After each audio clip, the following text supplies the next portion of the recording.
The advice and opinions expressed by the host of Autism-Live and her guests are meant solely as suggestion and should not be in any way construed as child-specific advice. The Center for Autism and Related Disorders advises working with a board-certified behavior analyst who has experience with autism before starting any intensive behavioral intervention. Any choices you make in determining your child's treatment are completely at your own discretion.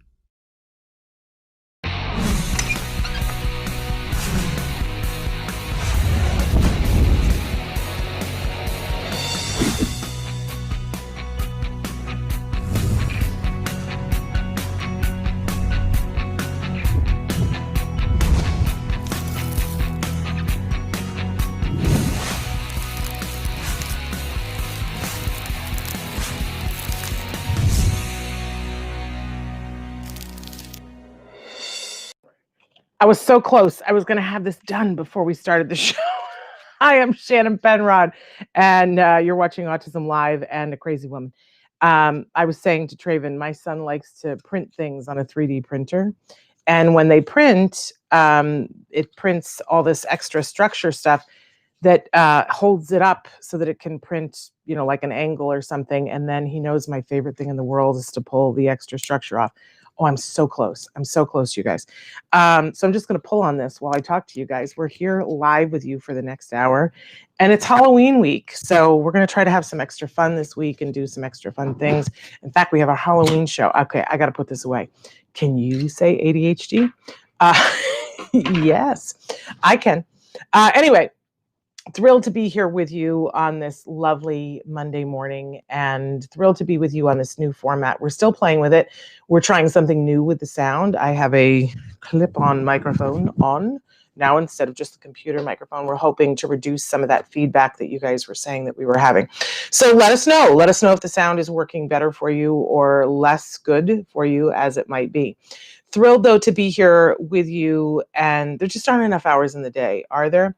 And then some days there's too many hours in the day. Depends on which side of the fence you're on, especially this week. Have you guys heard that song? It's by I think they're the Brensons, and it's the Keep Going song. Oh, that's been keeping me going, as having that in my head the last few days, because it's so indicative of, I think, what we're going through. There's a part where she's singing and talking and saying, I hope all these things for you. And one of the things that she says is, I hope you found a really good lotion that makes your skin feel good. And I've heard so many women say, oh my gosh, that is just so much the experience of, this isolation, is that when you find a lotion that works really well for you. And I think you guys know that from the beginning of COVID, when we started, my hands were bleeding because of hand washing so much and so thoroughly in a different way.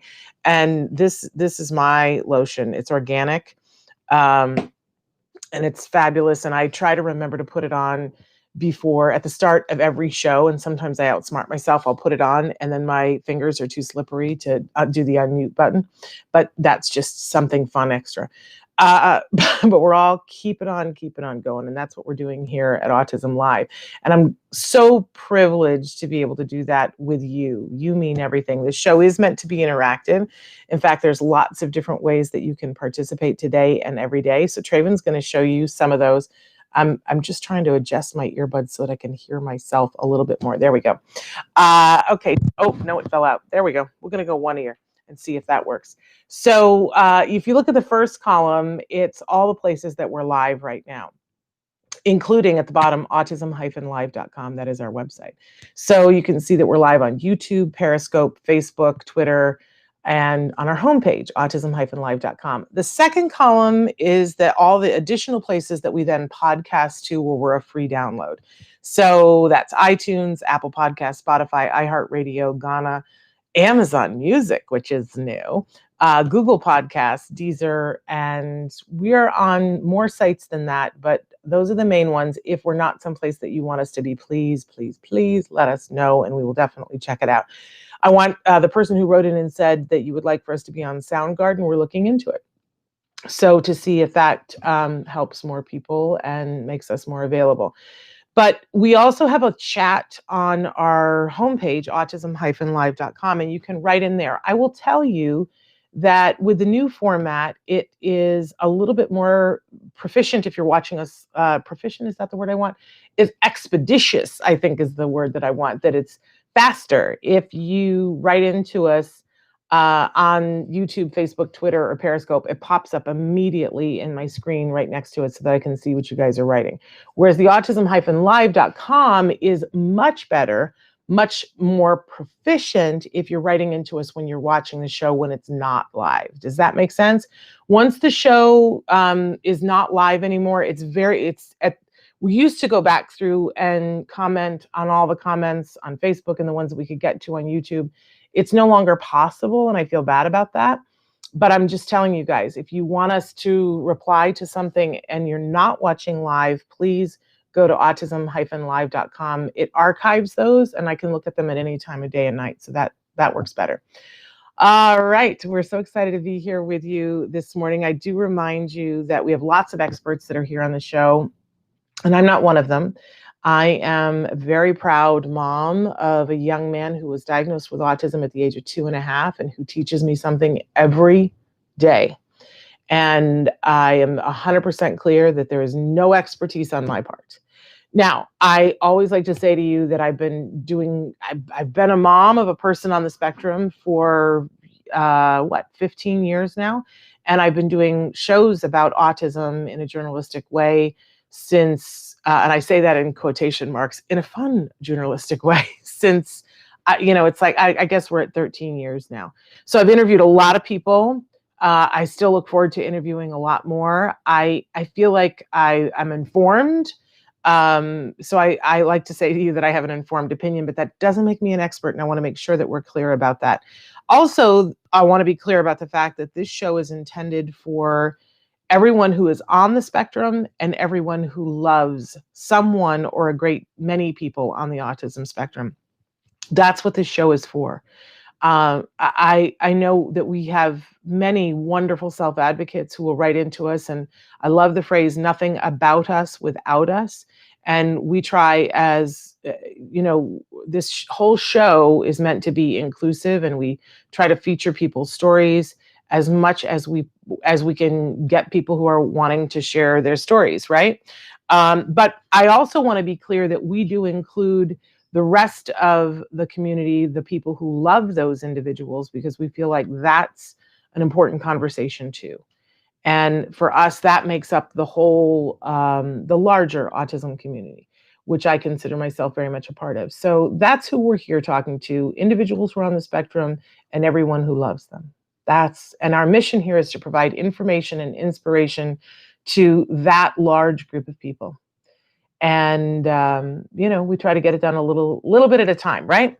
But don't mistake me for an expert, mistake me for somebody who cares really deeply about that community and hoping that I can help in any way that I can, right? So, hi, Michelle. So thrilled that you're here, and you guys can write into the chat.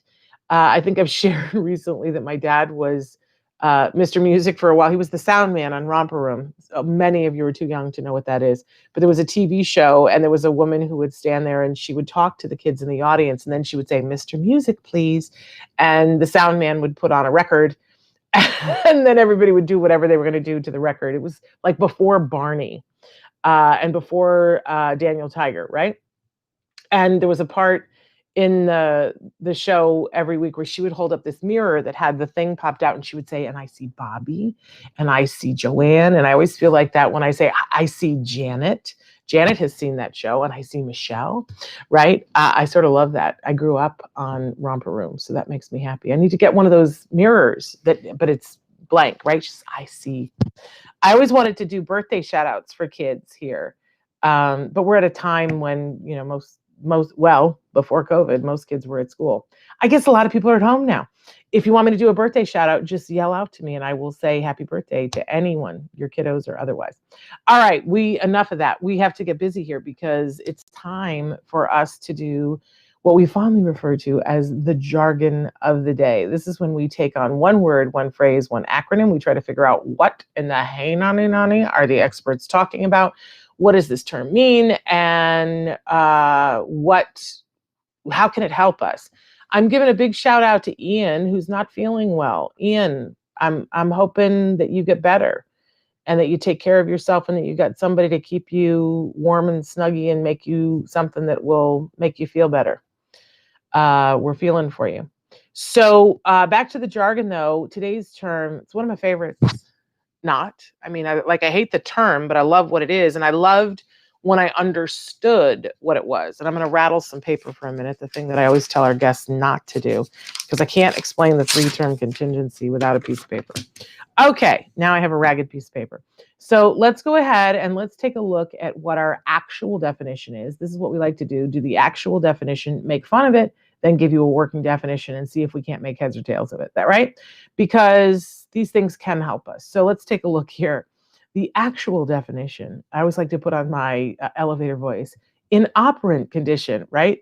Right away, we're sunk, right? Inoperant conditioning refers to stimulus control, in particular, an antecedent contingency called the discriminative stimulus, or SD. Aren't you glad that they put that in parentheses for us? That influences the strengthening or weakening of behavior through such consequences as reinforcement or punishment. Dun, da, da, da. Let's just pick that up and shove it into the ocean, because unless you have a degree in psychology, it's of abso-flipping no use to you. Am I wrong? Am I right? So in operant condition, right there, you're like, well, if I don't know what operant conditioning is, I'm fried, right? Stimulus control, hello, doesn't it sound like we're flying a plane now? Stimulus control, and then the thing that sinks the whole boat, in particular, an antecedent contingency. Shoot me. I love when people use jargon terms and you go, I'm sorry, what's that? And then they just rearrange the words and still keep using the same words. I remember distinctly once going to a Walmart and asking the woman if they had any more patio tables. I had finally arrived at the fact that I, had money for and wanted to buy a patio table. And I looked online, saw these patio tables, got to Walmart, didn't see any of the patio tables, walked up to this woman at Walmart, and she said to me, well, I said, do you have any patio tables? I'm not seeing them. Are you all sold out of them? And she said, oh, well, we put them on. And then she said some phrase that was essentially, well, we put them on a fistback rollover $12.95, right? Something that was complete and total gibberish unless you have worked at Walmart for 10 years. And I'm making that phrase up. That's not what she actually said, but it was the equivalent of a fizback 95 rollover $12.95. And I said, okay, I don't know what that means. And she goes, oh, well, it's a fizback rollover $12.95. And I said, yes. No, I heard that part. I don't know what a fizback rollover $12.95 is. And she said, oh, well, it's when we do the fizback and we roll over to the $12.95. Right? And I said, still getting all the same words, don't know what they mean. Can you use any other words to describe for me? Are you saying that they're in a different part of the store? Are you saying you've shipped them to another location? Are you saying you burned them to the ground? Like, I have no flipping clue. And she just kept rearranging the words. And she said, well, it's when we do a rollover to a $12.95. And I'm saying, I don't know what that is. Do you understand what I'm saying? I didn't go to the same class with you where you learned what that, like in 5th grade, they don't talk about what a fizback rollover $12.95 is. And it was like she could not explain it to me. So what we have there is a perspective problem, right? Because she was using jargon. And you know what? The scariest thing is that we have all these wonderful PCBAs who try to teach our kids perspective taking. And they forget all the time that we did not go to Psychology 395 with them and learn these terms, right? So this just drop kick it into the ocean and let it sink because it's of no use to us. But this term is super important to us, the 3-term contingency. So let's go on to our working definition and see if we can't make some sense of this sucker. How about this? It's the ABCs of behavior. And the ABCs of behavior are that whenever a behavior happens, we can take it into three parts. There's something that happens before, and we call that the antecedent. That is the technical term for it, but what it means is what happened before. So something happens, it's the antecedent, then the behavior happens, and then there is always a consequence. And by the way, this is in all of life. This is true among humans, whether they're on the spectrum or not on the spectrum. It's true among plants. It's true among animals, right? Anything that exhibits behavior, there's an antecedent, there is a behavior, and there is a consequence, right? The plant needs sunlight, right? And it's not getting enough sunlight. So what does the plant do? The plant leans towards the sun. That's the behavior. What's the consequence? It gets more sunlight, right? And we know plants have behavior. They will lean towards the sun. They will grow sideways to get towards the sun. Well, it just so happens, so this is like one of those rules of nature. There's the ABCs of behavior: antecedent, behavior, consequence, right? So what's great is this is also true of individuals who are on the autism spectrum. They're engaged in these same behaviors as the rest of us are, right? And that's wonderful. That's something that we all have in common, and we all can change our behavior, not by saying, I'm going to change my behavior. How many of you have woken up on a Monday morning and said, I'm going to fill in the blank. I'm going to exercise more. I'm going to stop smoking. I'm going to eat less carbs. I'm going to, I'm going to write more. I'm going to, spend more time with this person, right? We have this desire for a behavior and a behavior change. But how often do we follow through on it, right? Because just saying I want to change a behavior or just telling someone I want you to change that behavior does not change behavior. We have all kinds of science on this. Talking about changing a behavior doesn't change it. We don't have much control over behavior. I'm sorry, that's the real rude truth. Stop and think about it. Like, if somebody wants to do something and they're engaged in a behavior, what's at your disposal? What are you going to tackle them? You're going to duct tape them to the floor to make them stop, right? That's not going to last long. The minute you turn away, they're going to rip out of the duct tape and they're going to go do it anyway. Right? Isn't that the truth of behavior? So we have to let go of thinking we can control behavior. Very little work for us there that can be accomplished. But we have control over antecedents and consequences in a lot of cases. And sometimes we have a whole bunch of control over both of them. Sometimes we have more control over the antecedent than the consequence, and vice versa, right? So when we're talking about behavior, first, we got to look at the behavior first, because we're always looking for what the function is. And so whenever you're working with someone who does ABA, applied behavior analysis, they are going to take ABC data on something. Now, I just took my little piece of paper here, and you guys have seen me do this a million times on the show. And I folded it into three, just folded it over and folded it over. So now I have 3 columns. I don't even have to get a ruler. I don't have to draw anything. I've got 3 columns, right? And across the top, I just simply write A. In the second column, I write B. And in the third column, I write C. I want you to see how low tech, there we go, how low tech we can do this. Now, you can do this on your phone. You can make a program on your computer, but we don't have to be high tech. And we can do this for ourselves or for the behavior of someone else. Whenever we see a behavior that we're like, ooh, that behavior is a bit of a challenge. I wish that behavior was different, right? Then we want to start taking some ABC data on it, and because we want to figure out what the current 3-term contingency is, because then we're going to change variables, right? So let's say that my daughter is spitting. Remember how on Friday we were talking about the kid who spit? Yeah. Don't you wish that the police officer who handcuffed that 7-year-old knew about ABC behavior, and that the teacher had known about it before she called the police officer in? Yeah. Okay. Knowledge is power, right? So we go, okay. Rebecca is spitting. Fabulous. Not so fabulous, right? So the next time that Rebecca spits, while she's spitting, we are in our heads thinking, I got to remember exactly what's happening so I can write it down on my sheet later on. And this is great because it helps reduce the anxiety that we go through. We're making sure that the area is safe, that she's not spitting directly on anybody, right? But in our heads, we're also going, okay, she started spitting. I'm looking at the clock at 12:04. Great. She spit on her hands, and then she was mushing it around between her hands, and then kids laughed, and then she started spitting at them. Oh, this is all good data. So I write that all down in the B. And then I think to myself, okay, so what was the consequence of all this? Well, part of the consequence, because two things happened, right? She was spitting on her hands and rolling it around. And the consequence of that was that the kids started laughing at her, which then led her to actually have two different sets of behavior, right?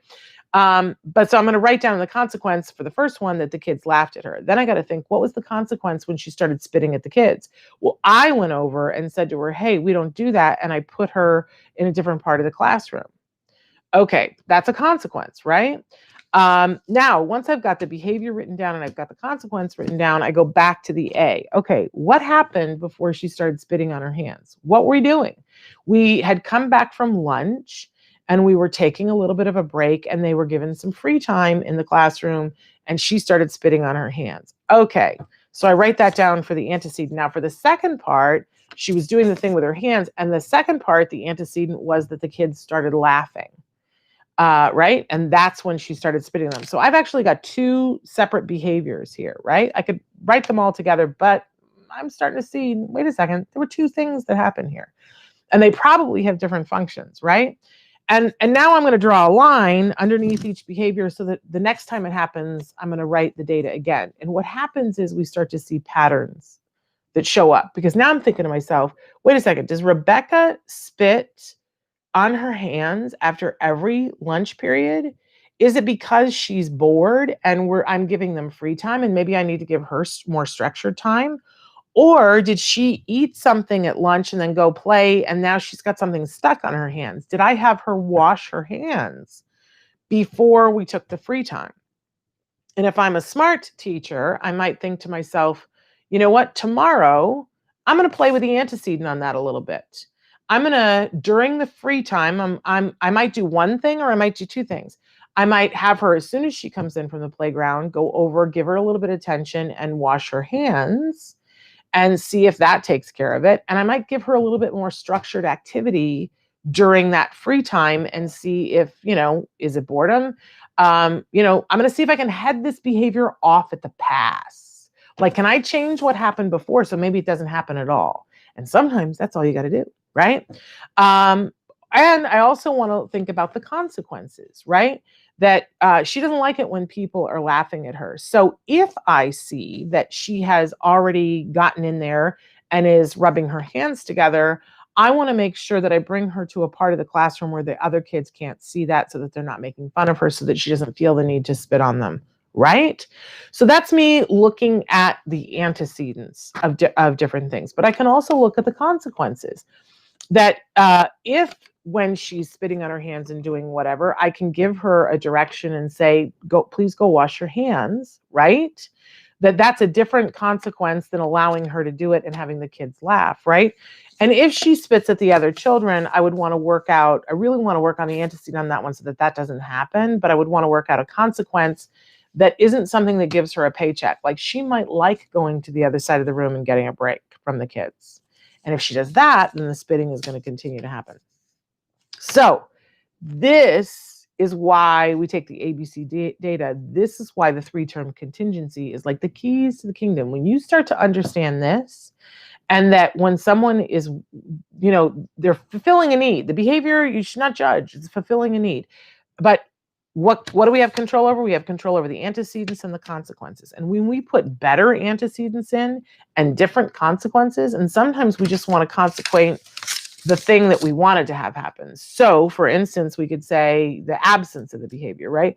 So we could say that every day that she doesn't spit on her hands or on the other kids, she gets a sticker. And if she goes 2 days in a row, she gets to go to the treasure box, right?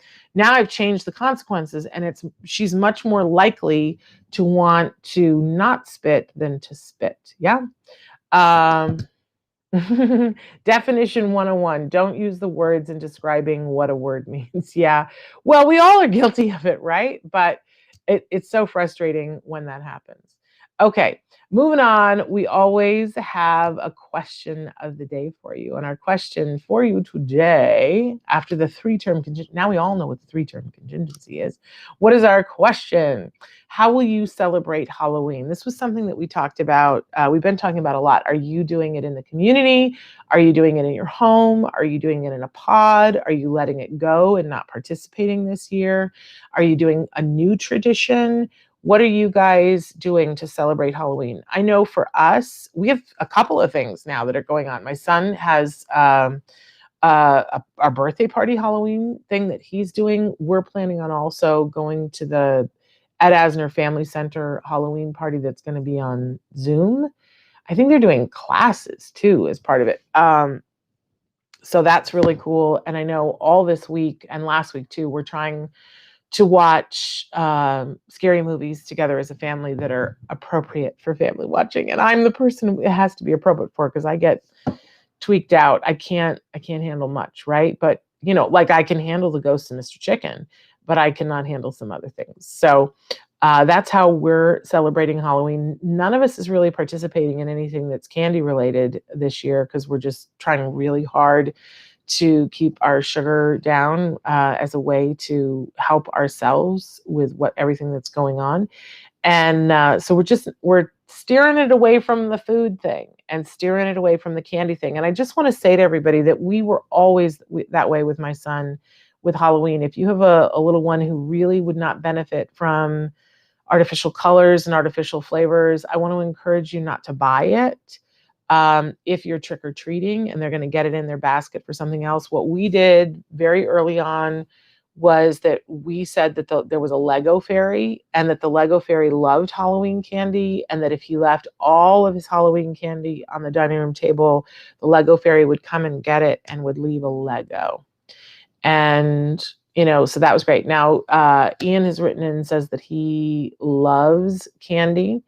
And I think that a lot of people do love candy. If you really have to do the candy, I think it's super important for our kiddos to meter it out, that it's a measurable, that we don't overload them all in one day, and that you would really look at artificial colors and flavors.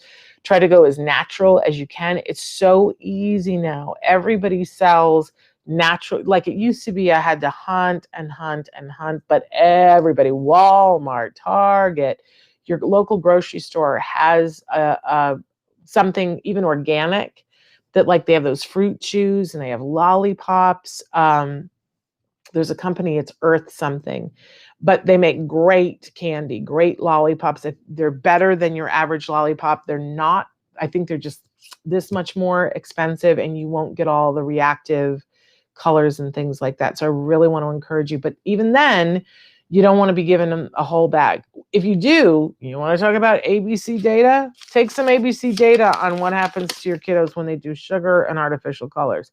Let me just tell you, the consequence for you is ugly. None of our kids react well to it. So all you have to do is notice it 3 times and you'll go, I'm not feeding them that anymore, because it's so crystalline clear. But write into us. Tell us what you're going to do to celebrate Halloween, because it might be that you have an idea that we haven't thought of and that our viewers could really, benefit from what it is that you guys are doing for Halloween. So that's our question for today, and we look forward to hearing your answers from it. And then Yum Earth. Thank you, Raquel. That's exactly the flavor. I love their stuff. Wonderful one. And there's others too, but I know Yum Earth goes, like, they're in Target and Walmart, and most of your grocery stores, you can order them on Fresh. They're everywhere. I have to not have it in the house because it's, it's still sugar and I should not be having sugar. So anyway, our topic of the week is making traditions, because there's a lot of things that are going to be different this year. No matter who you are, no matter where you live, no matter how much you can move about the cabin, things are different this year in 2020. And please have your feelings about that. I know I have mine and it's hard, but don't get stuck there. That's just part of the phase of moving through this, right? It's that keep on going song. So don't get stuck there. Find the new tradition, make the new tradition. I was saying this the other day that we couldn't get a pumpkin once. And so we started carving a watermelon. And now I'm really mad because I can't seem to get a watermelon this time of year in 2020. So I can't get a pumpkin. I can't get a watermelon. We might just do without. Okay, we've got some questions that are coming in and I want to answer them. So let's, but we can make new traditions. Don't be afraid to do that. A day is going to come when we are going to look back and talk about, remember what we did in 2020 during the Great Isolation, and we're going to laugh and we're going to hug each other. And we're going to go, that was crazy, right? That day is coming. Okay, we've got a bunch of different questions that are coming in, and I think that let me know when Bonnie is here, Traven, so that I'm not impinging upon her time, but I want to jump on to some of these questions. So, the first one, how can I, no. There was the first one was, my son is always playing with himself. What do I do? Can you tell me how old your son is? Because it makes a little bit of a difference. Let's remember that every behavior has a function, right?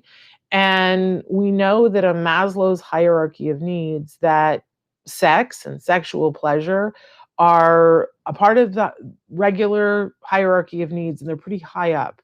So what we want to do is establish the fact, and we want to acknowledge that, he's doing it because it feels pleasurable.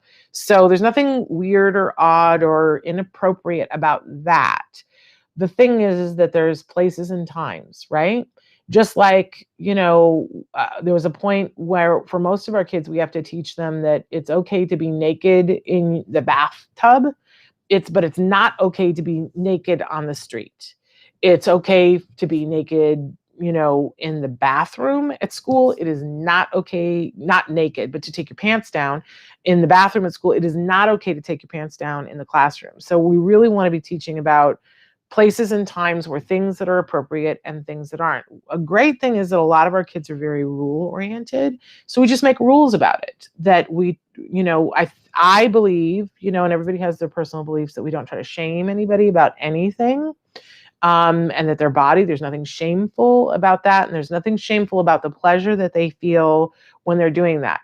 But there are rules, that there are times and places that you can do that.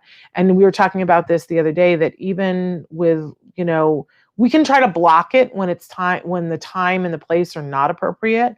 With little ones that discover this, we can put them in footy pajamas. We get the summer weight footy pajamas, the really light ones. And we cut off the feet of them and we put them on backwards and zip them into it so that they can't get their hands into the diapers, right? We can also do that with the ones who smear the poo. For older kids, sometimes putting them in overalls works, or getting them in pants that have the waistband instead of being in sweatpants where it's easy access, right? Sometimes kids will then discover that they can push themselves up against something or someone. When we have taught the rules, when it's appropriate for what the age is, then we motor them to the place and we go, oh, you do that here, and I'm going to leave you alone here. That's for you to do here, not for other people to see. And they may not understand that to begin with, but we want to be putting them in the place and the time that it's appropriate, right?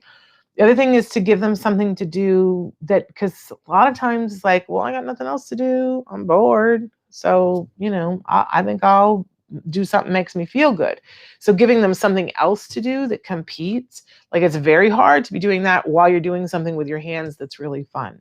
So some people find that like those koosh balls that you pull and stretch and do whatever are really beneficial. But let's acknowledge that, we have a very prominent news story this week about an executive at CNN who was doing this during a Zoom call. Can we just acknowledge that when people are bored or have other things, right? So it's not that your child is odd, weird, or whatever. We just need to be giving him something else to do and setting parameters and helping him to understand, like, just like this executive at CNN, there's a time and a place, and this is not it, right? That sounds really condescending, but I sort of want to take this guy to the side and go, what were you thinking? Come on, there's a time and a place, dude. He should know better, but our kids need to be taught that, right?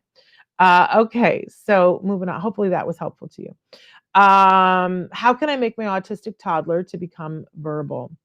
ABA is like your best bet to do that. Applied behavior analysis works. It doesn't work for everyone to make them, well, the definition of verbal is being able to communicate verbally, which includes pointing, signing, texting, pointing to an icon. All of those are verbal behaviors. I'm going to guess what you would like is vocal behavior for them to be able to speak, right? All kids can be taught to be verbal, all of them. I don't think there's ever been a case of somebody who wasn't taught to be verbal with good quality ABA done enough.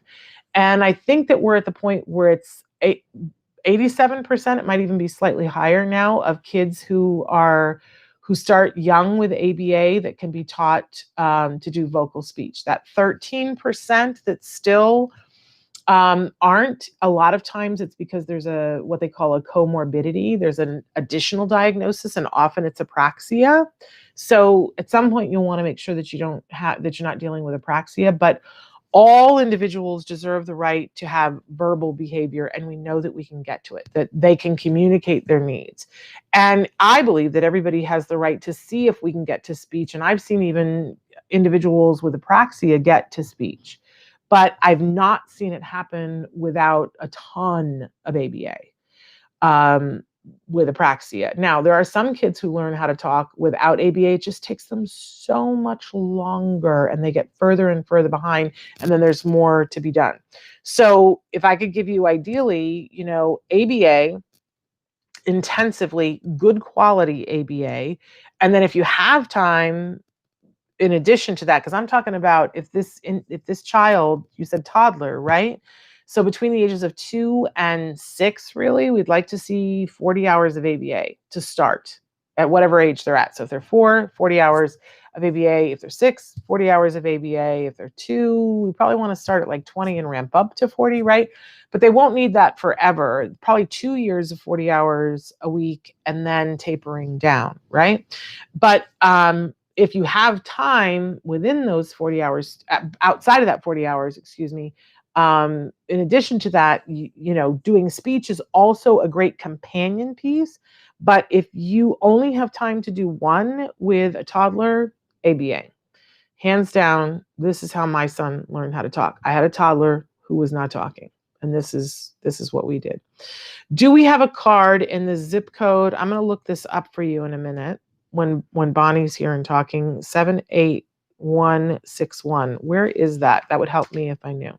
There is a place on the website, centerforautism.com, where you can click on the locations tab and you could try it yourself, but I will look in a second. Is there a special diet or supplements to encourage speaking for my toddler, 1 year and 4 months old? He is on a gluten-free diet and Nemechek protocol for 2 weeks. Nemechek protocol is pretty intensive for a 1 year old and 4 months. Now, at 1 year old and 4 months, a lot of kids are not talking. So I think you want to be really careful. Like, I'm wondering, do you already have a child with autism and that's why you're concerned? Because you're not, like, is he babbling a little? Are there any noises? I want to know more. Write me in more. How do you teach a 4-year-old not to run out the door and run down the street? His 8-year-old brother caught him. Oh, yeah. So we call that eloping in the world of autism and ABA, and it's really, really important. What I've heard one expert say is that I want you to imagine that your child were able to look at you right now and say, the first opportunity I get, I'm going to run down the street and I'm going to, run as far as I can and potentially be hurt. And if your child could say that, what would you do? In fact, what wouldn't you do, right? And that it isn't a one-prong intervention. That, one of the things you need to do is secure your house with locks and alarms that work as much as they can for your child, and then not rely on that.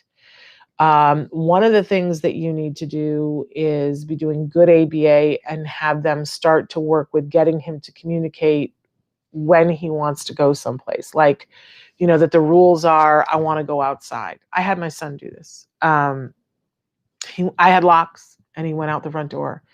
And I just heard a noise, and I was like, that's a weird noise. That I was cooking lunch, and I was on the phone, and I heard the noise, and I was like, he was halfway down the sidewalk running for the street. And I think a lot of us have been through that. And I always hate to be the Debbie Downer and say, you just got to take this as seriously as a heart attack, because the number one cause of death for individuals on the autism spectrum is drowning, because they elope and then drown, because they run towards water and can't help themselves, right? And guess what the number two cause of death for individuals on the autism spectrum? Being hit by a car because they eloped. So there's a whole protocol that they teach the kids how to stop. They teach the kids how to request when they want to go. They teach the kids the rules, and help them to be able to communicate I want to go, and help them to know how to go safely. But in the interim, you got to get the house as secure as you possibly can, but please start ABA. Somebody says, I'm excited to begin working as an ABA RBT. Thank you for all your videos. I've learned so much. Oh, thank you for being here. Okay, we're going to keep on keeping on. We don't have Bonnie yet, and it might be that she has been held up. I don't know, but we still have questions, so we're going to keep on keeping on. Normally we have Bonnie Yates, special education attorney, and we may yet, but I don't know. So I do want to answer the other part of the question about the special diet or supplements to encourage speaking. Yes, there are supplements, and if you're doing the Nemechek protocol, you might be aware of some of them, and again, I'm a little concerned about a 1-year-old doing a Nemechek protocol. But one of the most talked about interventions for speech is methyl B12 shots. That a lot of people see a difference in burgeoning speech when they get methyl B12 shots. These are not something that you can buy over the counter. It's not even something you can get at your regular pharmacy. You need to go to a very specific doctor to have them prescribed. And then there are only, I think, 2 compounding pharmacies in the United States that compound methyl B12 shots, and they're different. Like the doctor, sometimes they'll put something with it. So you have to go to a MAPS doctor to get those. But sometimes with some of our kids, that is very effective at helping to encourage speech. I certainly saw that with my son.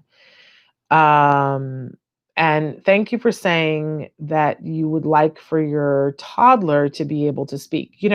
We have the toy guide that's coming out in just a couple of weeks. And in it, there is one of the things that we're recommending for caregivers. There is a book, and it is Melissa and Doug put it out. Do you know Melissa and Doug Toys?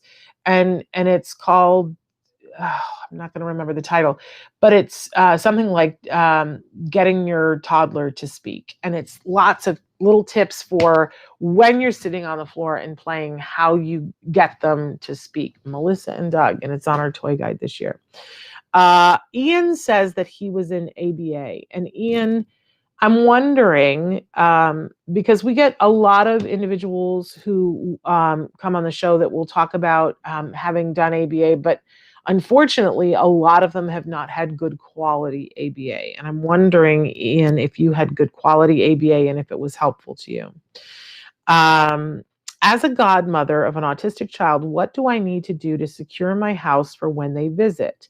They live over 2 hours away from me. Well, this is a really good question, and it depends on the kiddos and what age they are and what they do. We had an expert come to our house. This was before I had a show, but I was blogging. And I had an expert come to the house to see what I needed to do to safety proof the house. And then I wrote about it. And I will tell you what he did was he got on his hands and knees and he crawled through my house. Now, at the time, I don't even think I knew that I don't think we had a diagnosis at this point, but he got on the house and got on the floor and he crawled through the house and saw all the things that he could see at that level and said, you need to get rid of this. You need to put, this kind of a latch on this, and you need to put this kind of a thing on whatever. And it was all stuff that you could get. There was a section at the hardware store that was baby proofing, right? Um, there are some more high tech things that you can get. Like I, I love when an alarm goes off when a door or window opens. Now you don't have to have the whole system installed. They have, really cheap ones that you just have to have somebody who can line it up. So it's like a magnet that they line up at the door, and you have to push it before you go out in order to disactivate it. But if you open the door and you haven't pushed the button, it chirps, right?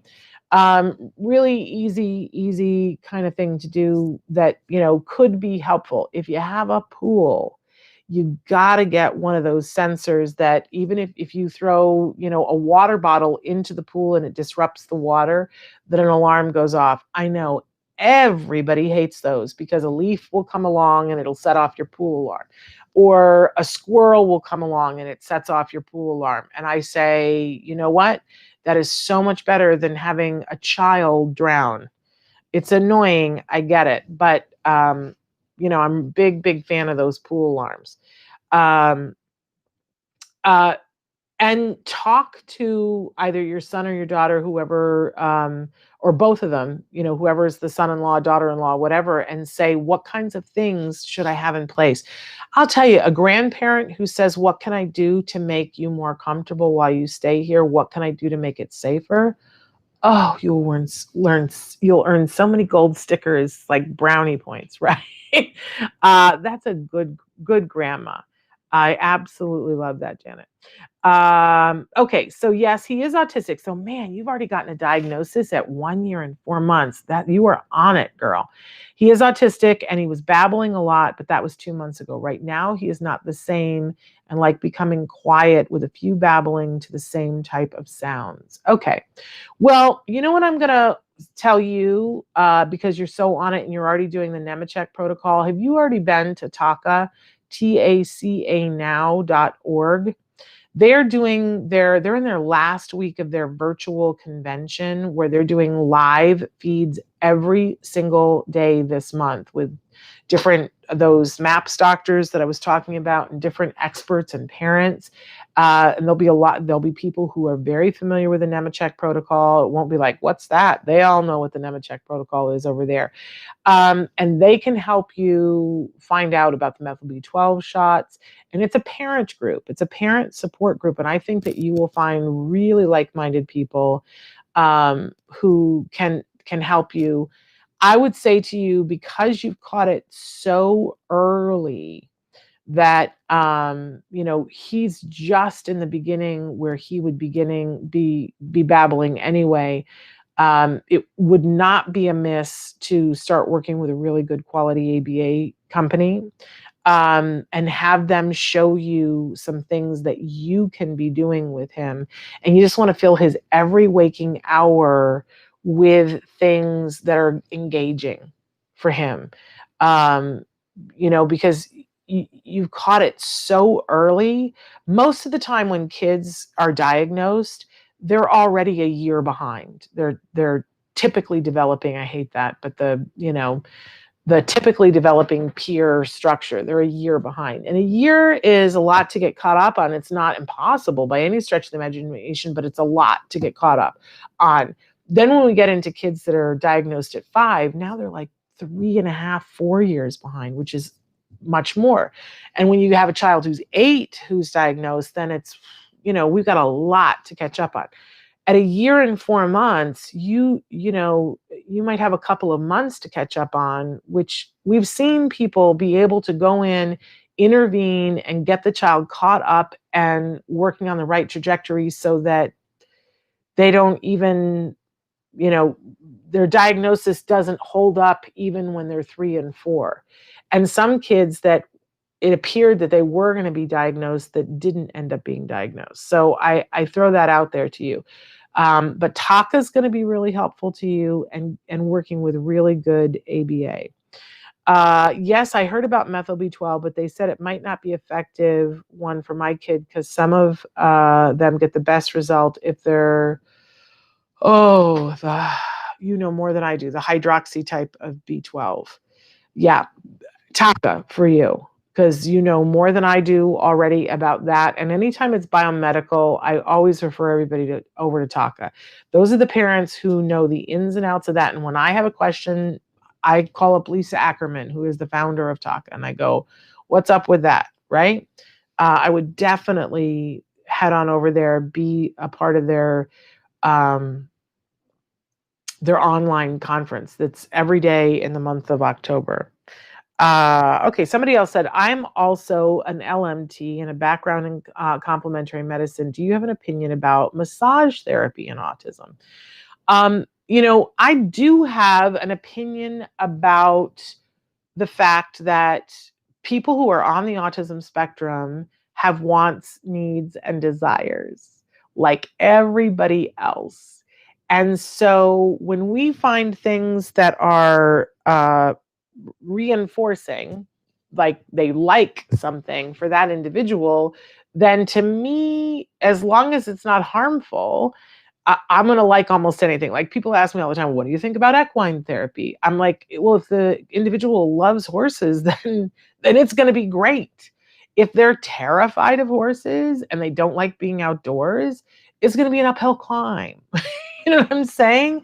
And some of our kids have so much going on in their the way they experience their sensory, the way they experience sensory things, that we see that some kids do so well with those brushes, those massage therapy brushes, that it stimulates the skin and helps them to stay self-regulated.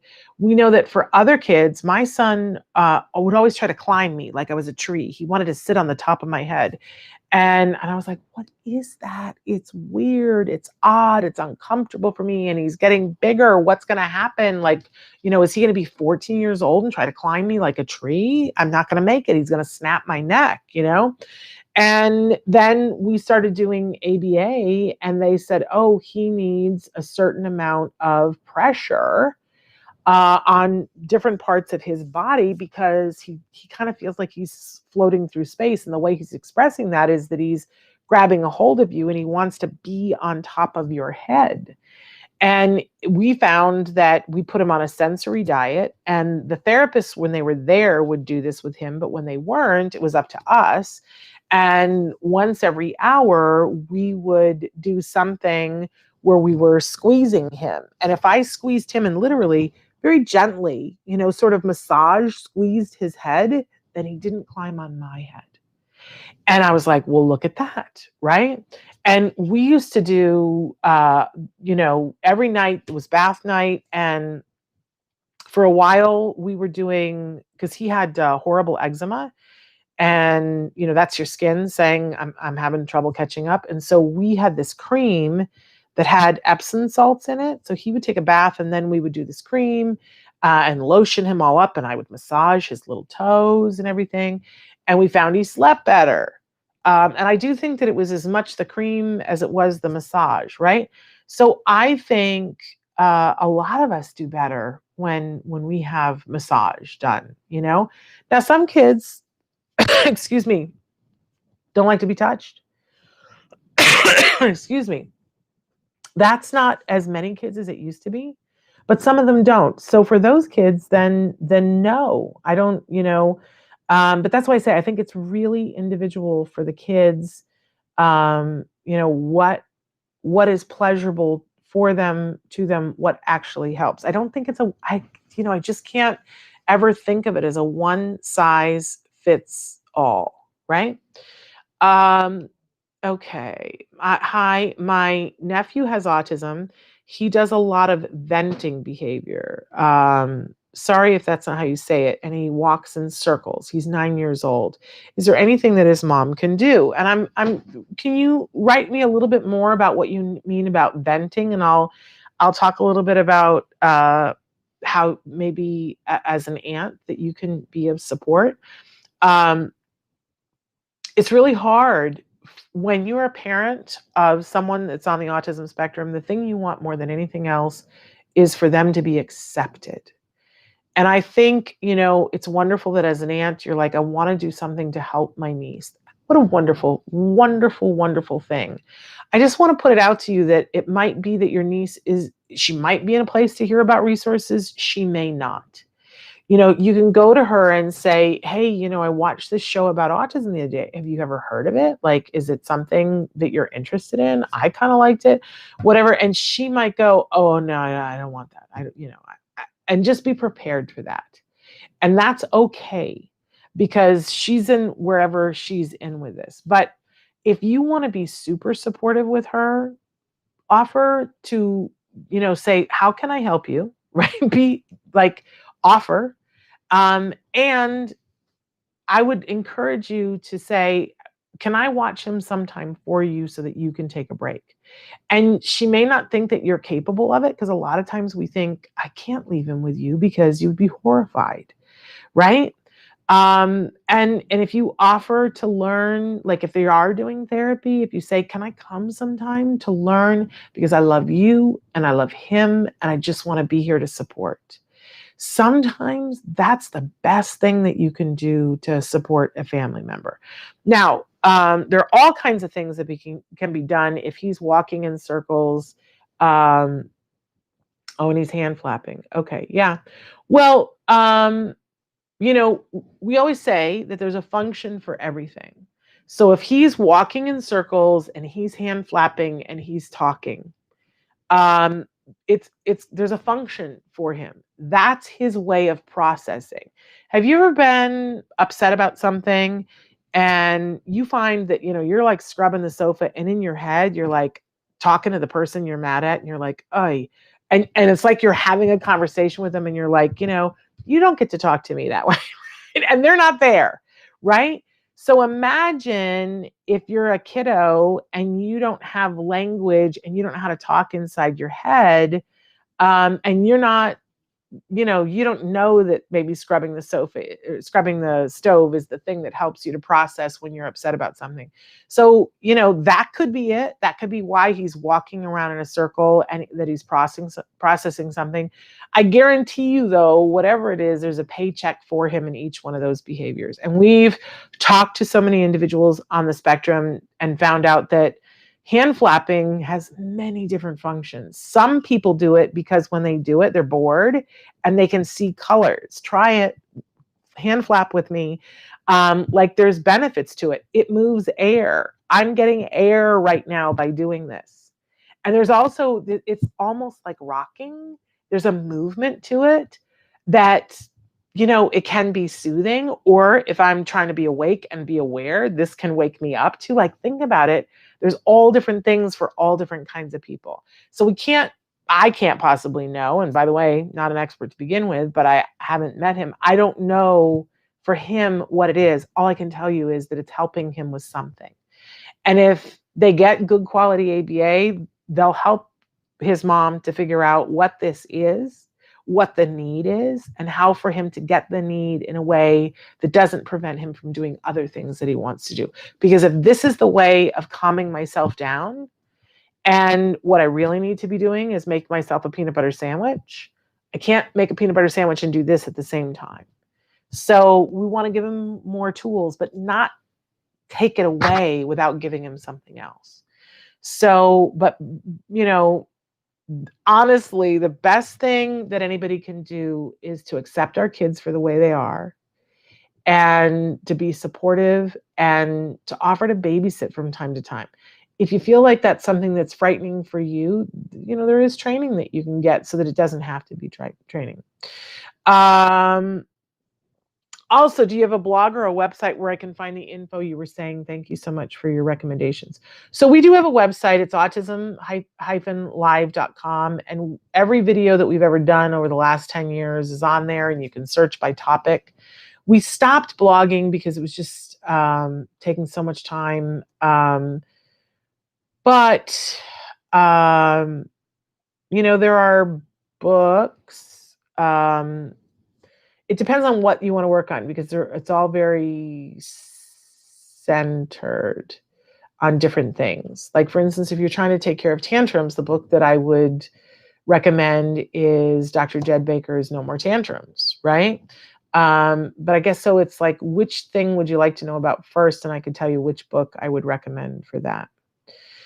And the mom of the 1-year-old says, unfortunately, I don't have any help around me to give my child the best training and teach him. I'm trying to learn and read about ABA and sunrise techniques so I can teach him and help him. And Ian says that he has eczema too, and we're saying hi to Nasser. Okay. For the parent who lives in, for the aunt who lives in New York City and the child has insurance, can we apply for ABA therapy or training? Yes and yes. There's a lot of good ABA therapy that's in New York. And I would, if you want to read more about autism and autism therapies, I would do a couple of different things. So the Center for Autism and Related Disorders, and there's more than, it's called CARD, but there's more than one CARD. So if you go to centerforautism.com, there's a lot of information there, including our information there. I would recommend that. But I would also recommend the TACA website, TACA now.org. And somebody said, should I join TACA? And I think it depends on, who and what it is that you're looking for. TACA is an amazing organization that's parent driven, that is information about the health and well-being about individuals who are on the autism spectrum.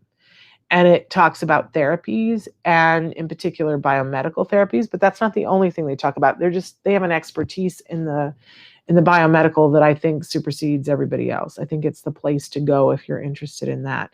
And if that interests you, then absolutely you should join TACA. If you are interested in other things, then no. All right, I'm answering too many questions at the same time.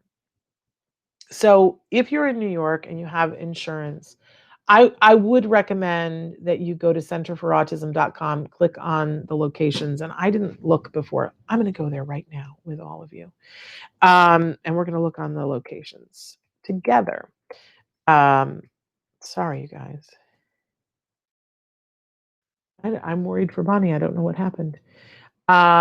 Okay, so I'm on centerforautism.com. I'm clicking on locations, and I'm going to put in I can filter by state or zip code, and I'm going to put in the zip code that you guys gave me, 78161, and I'm going to ask it to filter for me and tell me